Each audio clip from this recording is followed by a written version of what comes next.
So yeah, man, what's motivated you to stay consistent with your work ethic and actually ramp it up your second year as you got better? Yeah, absolutely. That's a great question. I think it goes back to your why and why you do things.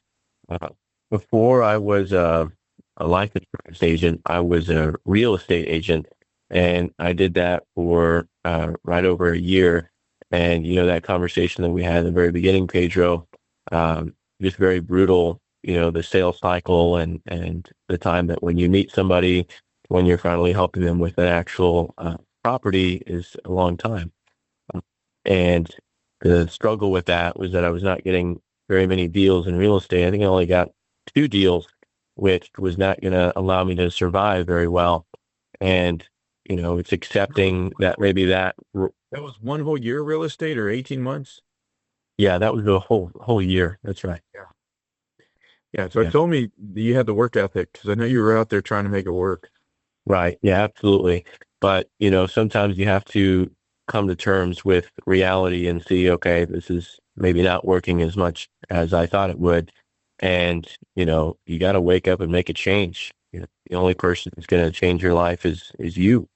Life was designed to respond to deserve, not to need.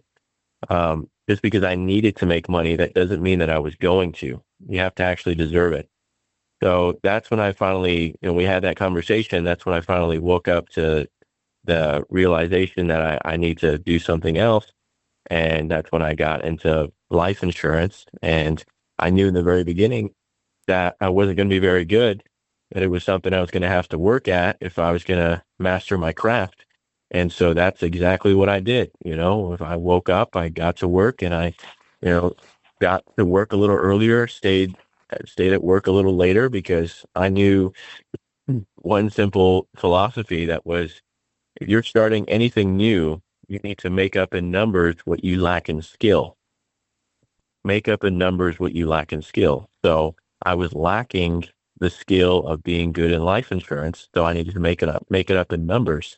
That means I'm working as hard as I can. I'm putting in those extra hours every day. I'm reaching out to people that can help me get better. Some people that have helped me get better in the since the very beginning to now have been, Nate, and Joanna specifically have both helped me just go from kind of a decent producer to just being at the level that I'm at. So that was a really big thing that I had to understand that I have to put those hours in, put those numbers in if I'm going to see the level of success that I wanted to. You Another mentioned, thing that was very, go ahead. I'm sorry, you mentioned something about life is designed to deserve, not need, or do you mind elaborating that? I'm sure you read that recently or something Yeah, like that. sure. It's by Jim Rohn.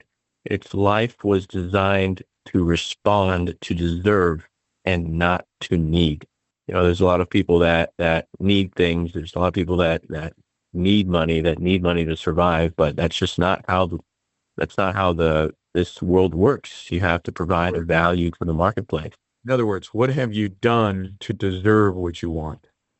Right, right. Another one is if you really need to reap, then you really need to plant. Right? If you plant, you will reap. So, in the beginning, I really needed to reap. So, what was it that I needed to do? I needed to plant. I kept on planting, sowing, and sure enough, after enough time, I was able to get better at my craft. And I think in the very beginning, I was okay, and now I'm at the level that I'm at. But one thing that remained constant was my activity, and I think that's really important for people who are newer, maybe to getting more experienced. It's very important to understand that you have to keep your activity constant because if you're on this cycle of, getting big deals and then you take maybe the rest of the week off or you get big deals and you think you can let off the gas a little bit, then chargebacks will tell you that you can't do that. Right. And so that was something that remained constant as my business, as my activity. And, yeah, that's how I've been able to get to my level right now. Just keep my activity constant. Got to pay the price. And I think something we talked about earlier, Pedro, on the call this morning was that you have to understand that most of your business, if not a good amount of your business, will come from replacements.